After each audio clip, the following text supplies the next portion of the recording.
este contexto para recibir al maestro Molay Maza Ontiveros, historiador, analista y gran amigo de Sin Censura, a quien le agradezco mucho que nos acompañe.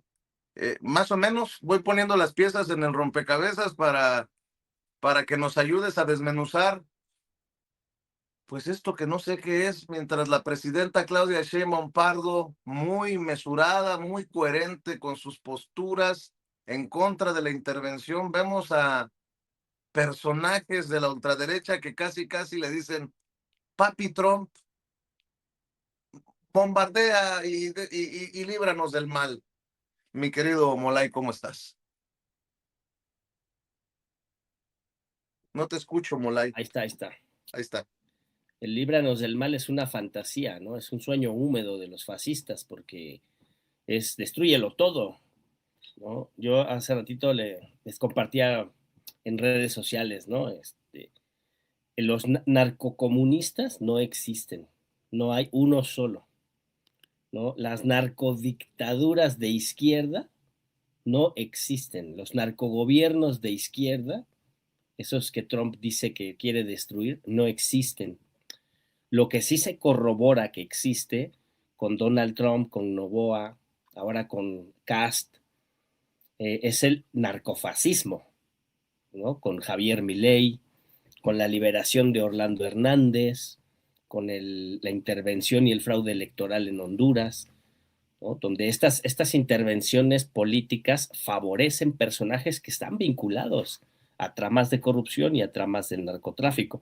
En el caso de Cast, eso no tiene una línea, ahí sí, pero sí es un fascista, ¿no? Es un fascista.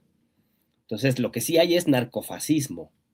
Lo que sí se corrobora ahorita en la actitud de Donald Trump, ¿no? Que yo insisto mucho en esto, que no es descubrir el agua tibia, pero hay que decirlo. Lo que quiere Donald Trump como hombre de negocios, como capitalista, ¿no? Como líder del líder temporal, eso siempre hay que tenerlo claro, ¿no? Líder temporal, líder efímero del imperialismo norteamericano, lo que quiere es controlar cadenas productivas, negocios, ¿no? Negocios jugosos. Y uno de esos negocios jugosos es el negocio del narco. Lo que quiere es controlar el negocio del narco, el negocio de las armas, estimularlos para que esos sean también arietes de dominación del continente latinoamericano. Y está más que acreditado por las propias declaraciones de Donald Trump el día de antier, de lo que quieren es apoderarse a la mala del petróleo de Venezuela, pero se quiere apoderar del petróleo, del agua, de las maderas, de los recursos minerales de todo el continente. Que nadie piense que esto se termina con Venezuela. Esto está empezando, es una nueva etapa de saqueos. Rosita Luxemburgo, que la tengo acá atrás, Rosa Luxemburgo, en un texto muy importante sobre el desarrollo del capitalismo, la acumulación capitalista, ella decía, retomando un concepto de Carlos Marx de la acumulación originaria del capital, ella decía que esa acumulación originaria se da de manera cíclica en momentos en que el capital requiere de acumular, maximizar ganancias, centralizar y desarrollar líneas de dominación imperial, ¿no? Y entonces a eso le llama la acumulación por despojo. Entonces, eso, lo que estamos viendo con Donald Trump justamente es cómo se prepara la acumulación por despojo, ¿no? Oye, Molay, Ajá. aparte cuando dice que nos regresen el petróleo que nos robaron, las tierras que nos robaron, a ver, yo pienso, ¿no? Cuando acá en México le damos concesión a una, solo como ejemplo, a una minera canadiense, pues tú no le dices, la tierra es tuya, No. le das Bueno, una Calderón concesión, sí. Calderón sí les dijo, la tierra es de ustedes, llévenselo todo. Ahí sí. bueno, pero no debió de haber ocurrido así. Así. La Por supuesto. situación es, tú ven, te voy a dar una concesión, explota por tantos años el petróleo, pero el petróleo no es tuyo, la tierra no es tuya, el país no es tuyo. Y ese concepto es el que traemos volteado entre Latinoamérica y Estados Unidos, creo, no sé, así lo entiendo. Ajá, pero ahí hay dos cosas importantes, Vicente. Uno es, Cuando las empresas, a principios del siglo XX, ¿no? Cuando empieza a surgir esta fiebre del petróleo, ¿no? Y las empresas capitalistas inglesas y norteamericanas son las que se abalanzan al control del petróleo, lo hacen a partir de la dinámica de la acumulación por despojo y de la dominación imperialista, ¿no? Ningún pueblo fue consultado, ¿no? Ningún pueblo eligió que llegaran las empresas occidentales a explotar el petróleo. Fueron relaciones de dominación y de saqueo, ¿no? Y ningún pueblo se benefició de esa explotación, ¿no?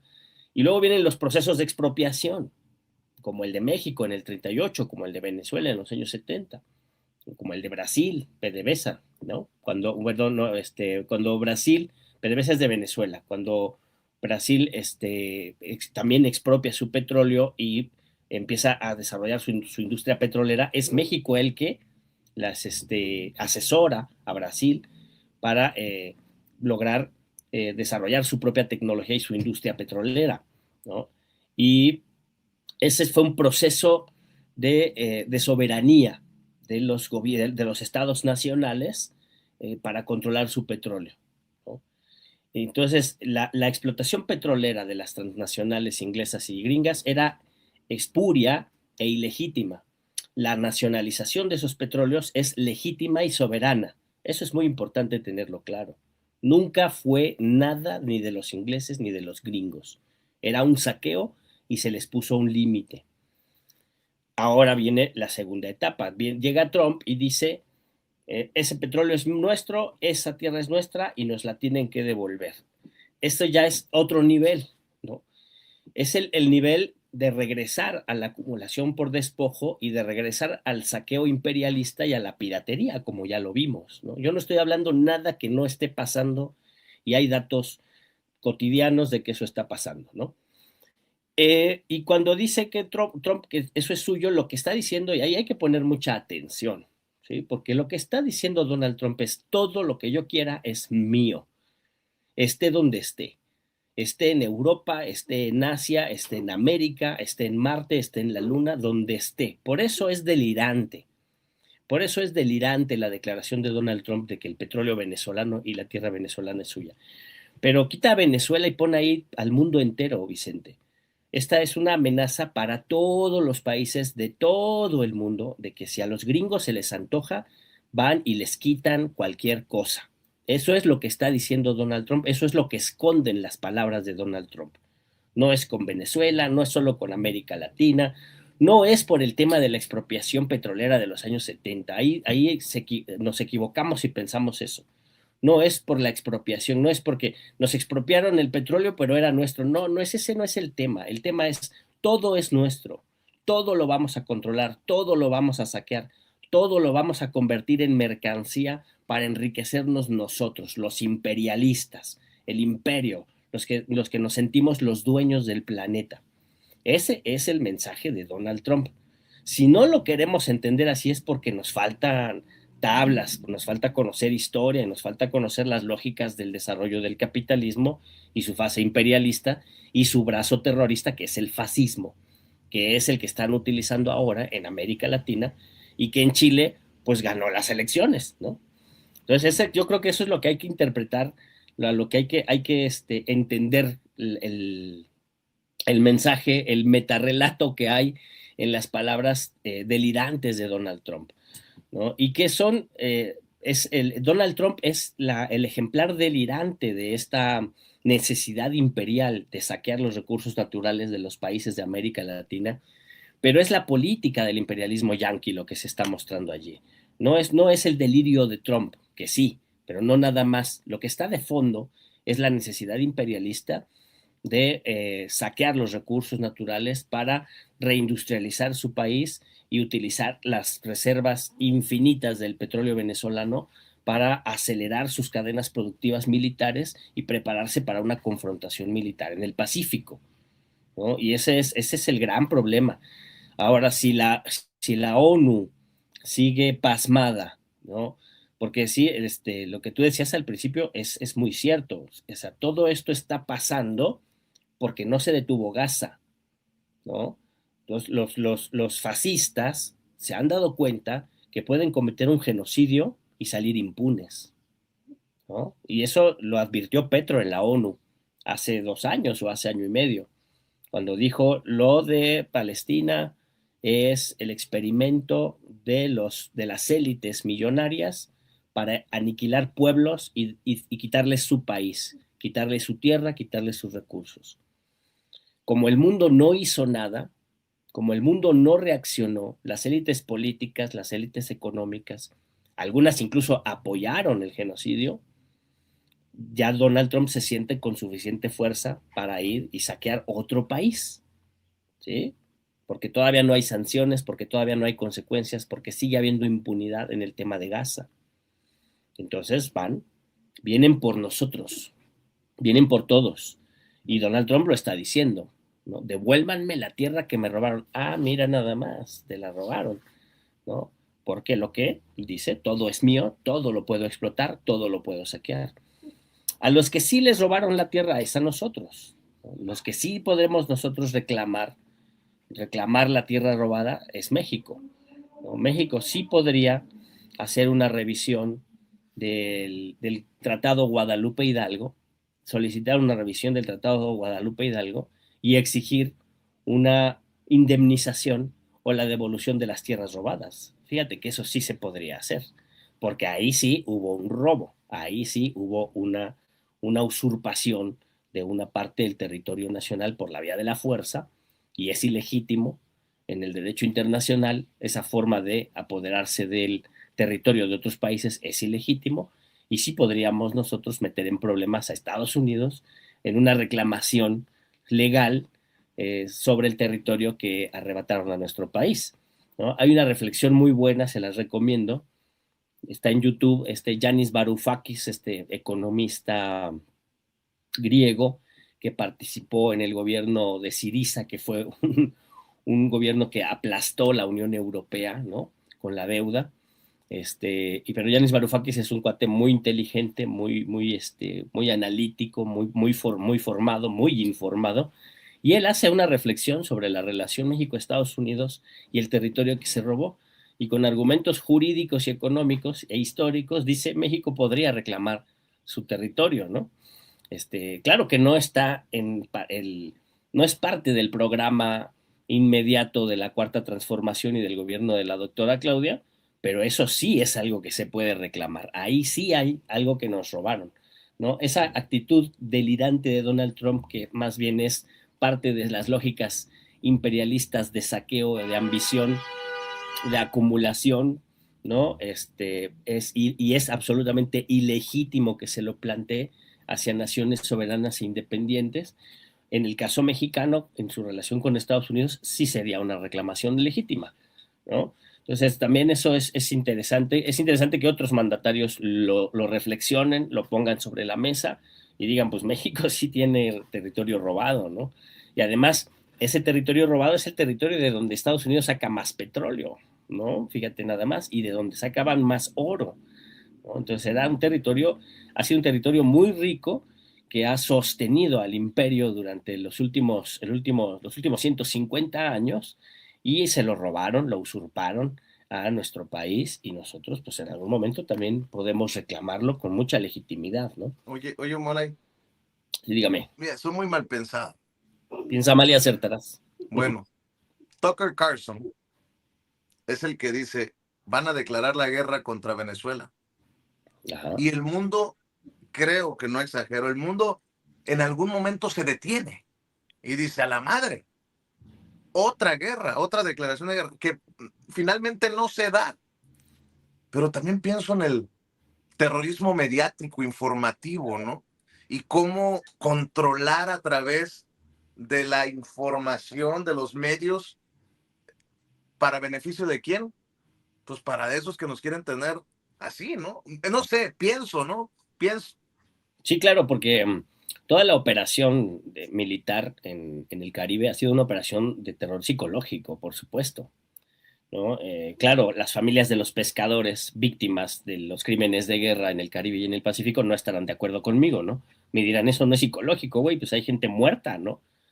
Sí, pero esa gente muerta es parte del terror psicológico, ¿no? Estos bombardeos a los pescadores, ¿no? Que son auténticos crímenes de guerra, que ya van más de 80, ya van por 90, ¿no? 90 y algo, eh, forman parte de generar un ambiente de terror, un ambiente de miedo, y los buques, los videos, estos, el atraco este, del barco petrolero, ¿no? Esta amenaza, esta bravuconada de que esas tierras son mías y el petróleo también, ¿no?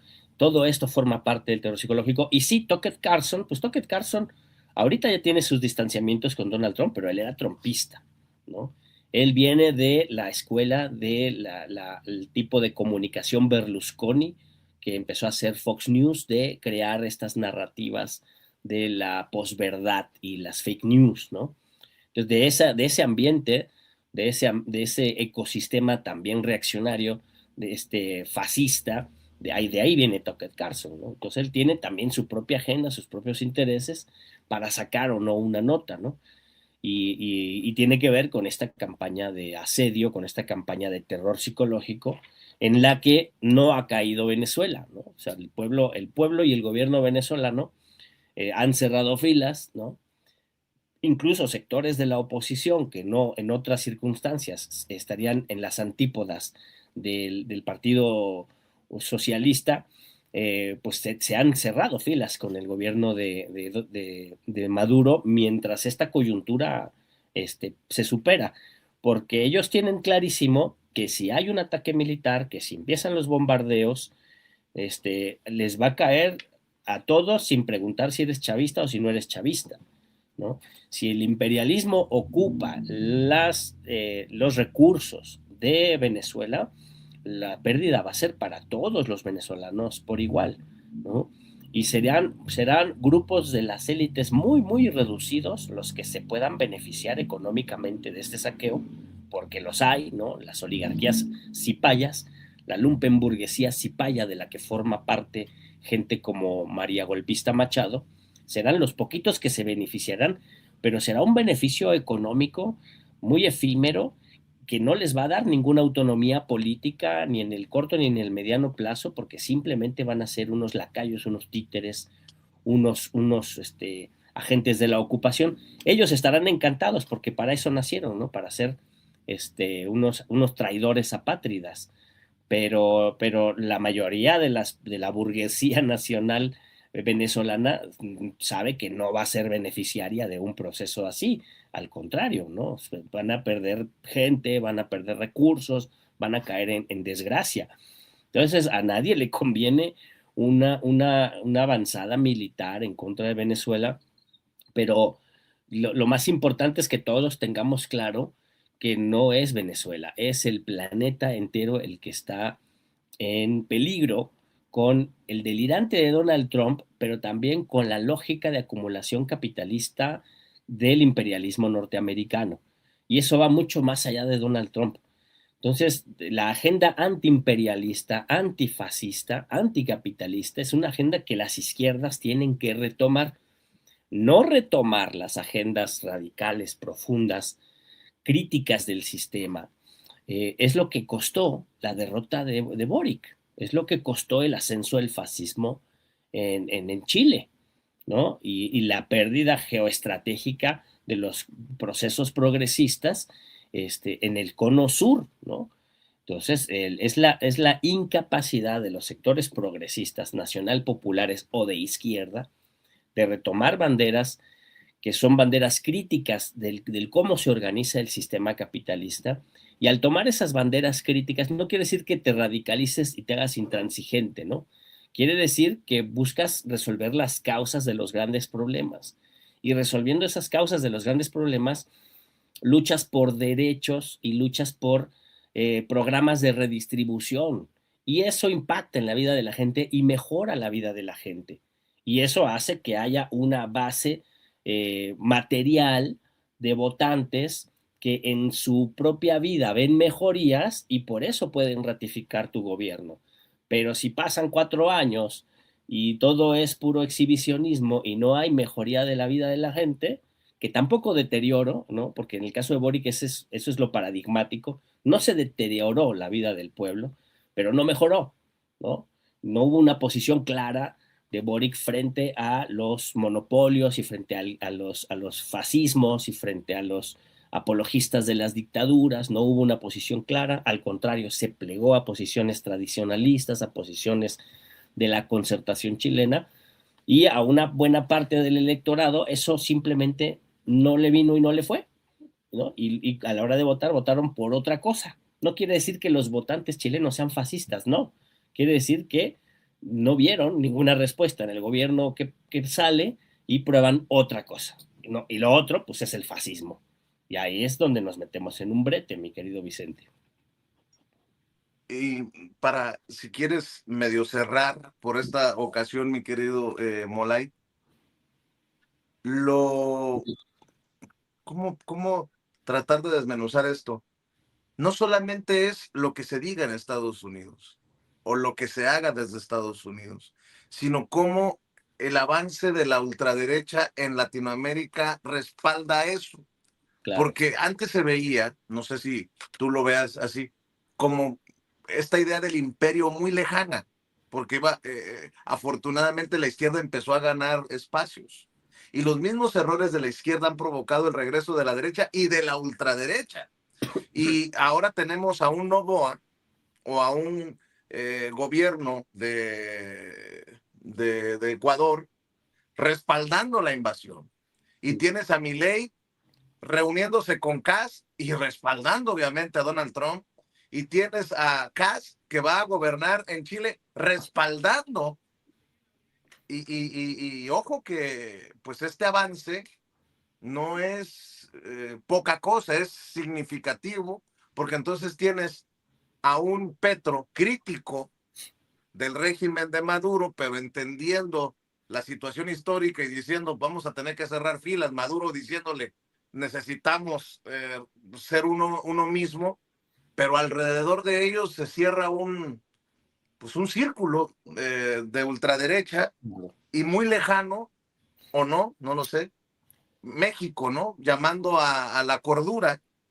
Pues no veo mucha cordura en esos de ultraderecha que le deben a Donald Trump tal vez seguir en el poder para decir, no, ¿cuál mesura? Tumben al narcodictador, como le llaman a Nicolás Maduro. Y a ver, más, como diría la presidenta, más allá de Nicolás Maduro, lo que uno no quisiera es ver sangre derramada en claro. nuestro continente, ¿no? Más, si se llama Maduro, no se llama Maduro el que gobierna, para mí, esa es mi opinión, puedo estar equivocado, es irrelevante, porque sabes que no hay un plan B mejor, digámoslo así, para, para Venezuela. Pero bueno, intentando aportar a lo que estás diciendo, siempre muy interesante, mi querido Molay. Sí, es que esto que dices al final es muy, muy, muy importante porque es el asedio, ¿no? El asedio de las ultraderechas a los pueblos, ¿no?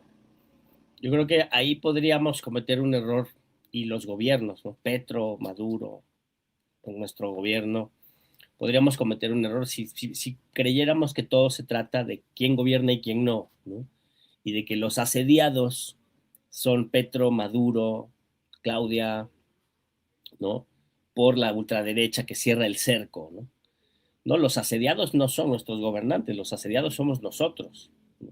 A los que están asediando, a los que les quieren quitar la tierra, el aire, el agua, es a nosotros, a los pueblos.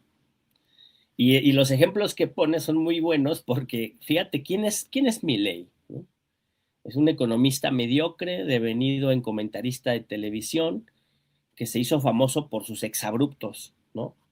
Sus exabruptos delirantes, y vinculado a una potente campaña mediática de promoción del relativismo moral y del machismo, del patriarcado, del racismo y del clasismo como sentido común, ¿no? Amarra y lo hacen candidato, y una vez hecho presidente, el cuate reniega de su catolicismo y se hace judío sionista, reniega de la bandera nacional argentina y retoma la bandera de Israel, reniega de sus raíces latinoamericanas y abraza lo que él llama Occidente, que ni sabe lo que es eso, pero él cree que Occidente está representado por Israel y por Estados Unidos, ¿no? lo peor de Occidente sí están representados allí porque es el imperialismo, el fascismo y la muerte, pero eso no es Occidente todo, ¿no?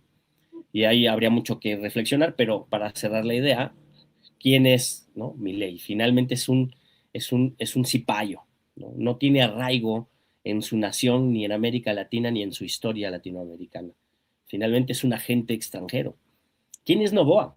¿No? Noboa ni siquiera nació en Ecuador, ¿no? El hijo del hombre más rico del mundo que nació en Estados Unidos y lo pusieron a punta de billetazos, a punta de traiciones, a punta de destrucción del Estado Nacional ecuatoriano, lo ponen en la presidencia para administrar los intereses norteamericanos y garantizar el flujo de cocaína por la vía de sus empresas hacia Estados Unidos. Mucho ojo allí, ¿no? No tiene ningún arraigo con su pueblo, ningún arraigo con su historia, ningún arraigo con la tierra ecuatoriana y latinoamericana. En el caso de Milei, en el caso de Noboa, en el caso de Cast, ¿no? No tienen ninguna vinculación con la historia de los pueblos indígenas, ninguna vinculación con la historia de las luchas proletarias, de las luchas campesinas, de las luchas feministas, de las luchas estudiantiles, ninguna vinculación con la historia viva del pueblo de Chile, de Ecuador, de Argentina, ¿no? Son Oye, cipayos. y ojo, porque Ajá. acaba de confirmar Ricardo Salinas Pliego lo que ya les había dicho aquí hace rato. Ayer invitaron a mi hijo y a mí a jugar golf en la hermosa Florida, luego de visitar a unos amigos en Mar-a-Lago, y Ajá. hoy nos toca cena navideña en Washington, D.C. Así de útil resulta tener visa y avión. Les deseo de todo corazón que su fin de semana sea tan bueno y productivo como el nuestro. No, sí es bueno. El nuestro sí es bueno y productivo. El de él no es bueno y productivo, ¿no? Porque lo que él está haciendo es cerrar filas con el enemigo de la humanidad. O sea, eso hay que tenerlo clarísimo. En este caso, se cierra la reflexión justamente. Tienes a Cast, tienes a Milei, tienes a Novoa. ¿Quién se me está escapando? ¿Quién se me está escapando? Bueno, estos tipejos, ¿no? Y tienes a Salinas Pliego por acá, ¿no? Que es el aspirante Perú, a ser. Sí, claro, el de Perú, ¿no? Ni me acuerdo el nombre, pero sí sé que es una cuella acusado de violación, ¿no? mm, El que pusieron los golpistas, quitaron a la golpista Balearte y pusieron a este otro para administrar los intereses de las oligarquías y los Bukele, intereses. Bukele, claro, se me estaba olvidando Bukele, ¿no? Son estos personajes. Honduras está en disputa, pero quieren poner ahí a un narco presidente, ¿no? Sacaron a Orlando Hernández para operar el golpe, para operar un golpe narco. Por eso estamos hablando del narcofascismo, no es otra cosa. El narcocomunismo la narcodictadura no existen. Lo que sí existe es el narcofascismo y quiere destruir el planeta. Y hay que pararlos, hay que frenarlos, ¿no? Y entonces estos cipayos son operadores de los intereses imperialistas en territorio latinoamericano, ¿no? Y fíjate que incluso Bukele se cuece aparte, ¿eh? Porque todos estos que acabamos de denunciar están totalmente desvinculados de la historia de su pueblo, totalmente, ¿no? Este Cast es hijo de un nazi que llegó los, los nazis que se escaparon y se escondieron en América Latina y fueron protegidos por las oligarquías latinoamericanas, ¿no?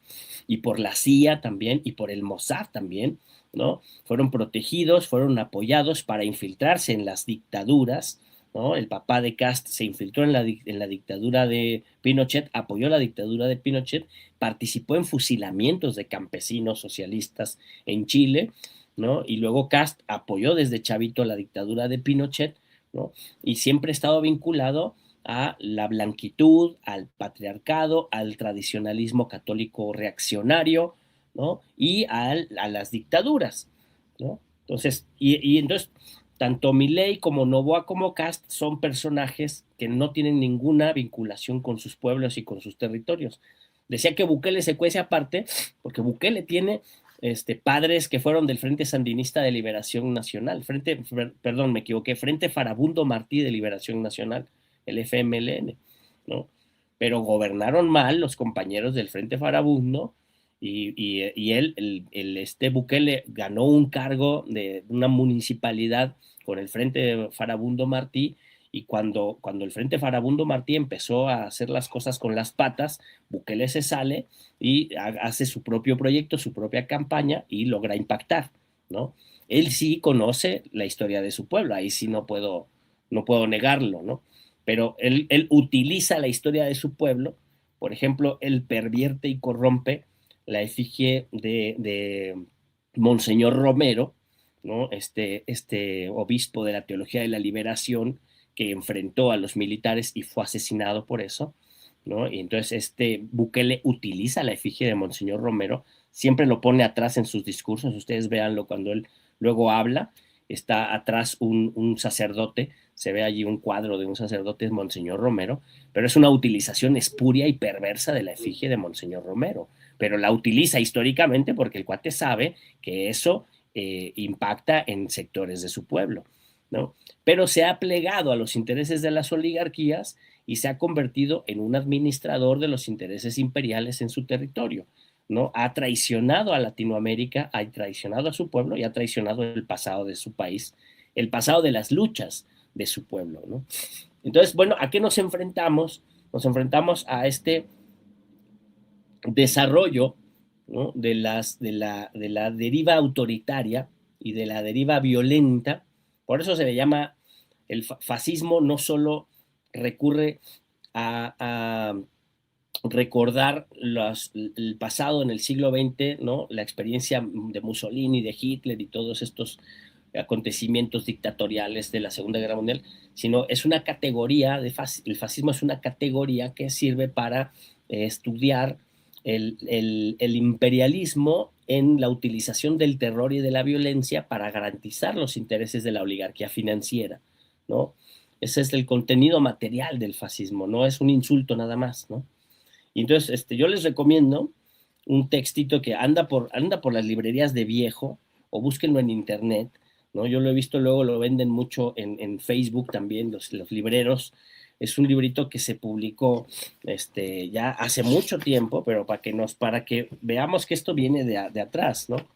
Este es de 1976, ¿no? Y es este librito, El fascismo en América, ¿no? Y son ensayos de un montón de autores, ¿no? De Juan Bosch, Armando Casigoli, Julio Cortázar, Agustín Cueva, Regis Debray, Carlos Delgado, Arthur Miller, José Revueltas, Darcy Rivero, Susan Sontag, Emilio Uranga, hay un montón de autores que reflexionan acerca del fascismo en América, ¿no?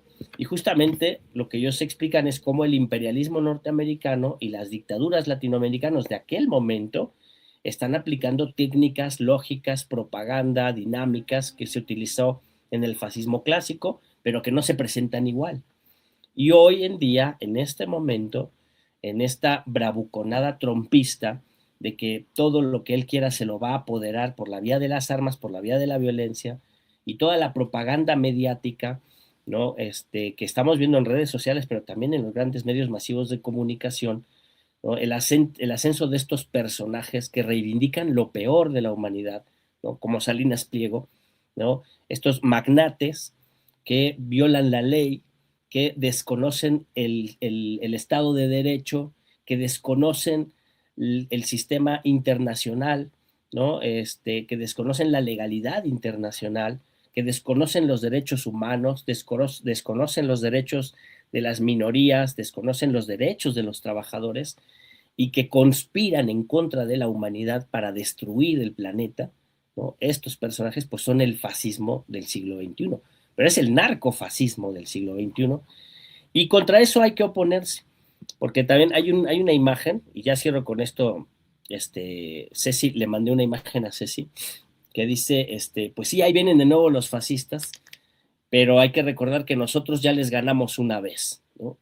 Así, los fascistas de ahorita, Donald Trump, Bukele, Salinas Pliego, van a tener su Stalingrado también, porque ya les ganamos una vez y porque les podemos volver a ganar. A mí me encantó esta imagen, ¿no? Si el futuro te preocupa, recuerda que ya les ganamos una vez, pero les ganamos luchando, les ganamos organizados, les ganamos movilizados y les vamos a volver a ganar porque esta disputa contra el narcofascismo es una disputa por la vida, mi querido Vicente.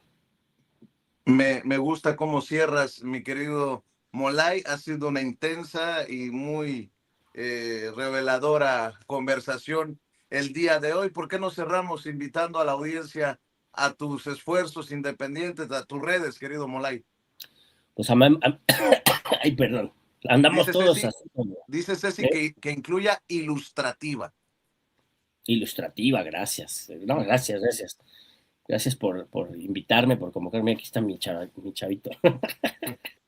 Emilia, Saludos. Emiliano. Pues a mí me encuentran acá en el Facebook, en el Twitter, ¿no? En Molay-Masa, Molay Masa en Facebook y en el TikTok Molay, no, sí, Molay otra vez. Y estamos preparando un programa de Demos y Kratos que quedó bien chido, que hacemos el análisis de esta disputa de la subjetividad que hace esta campaña del odio, del miedo y de la violencia impulsada por los medios de comunicación como el que ha usurpado y tarde o temprano se lo tendremos que quitar este nefasto de Salinas Pliego y las redes sociales, ¿no? Entonces, ojalá que salga pronto el Demos y Kratos y se los comparto para que lo chequemos y ayude eso a reflexionar esta lucha, que es una lucha de todos los pueblos, ¿no? Y Va, pues nada va. más.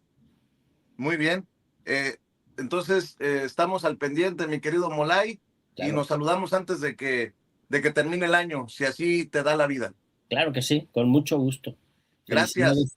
Felicidades a todas y todos y recuerden que la Navidad es un momento de reflexionar, no se dejen llevar por el consumismo, es un momento de reflexión, un momento de reencuentro con la humanidad y con el mensaje profundo de que la justicia en la tierra debe hacerse. Así es. Salúdanos, Emiliano, que anda ahí bien entretenido. Te mando un abrazo, mi querido Gracias. Molay. Cuídense Cuídate. mucho. El querido Molay Masa Ontiveros hablando con nosotros sin censura. Voy con Toño, porque tiene que abrir el changarro, el querido Toño Ruiz. Mi querido Toñito,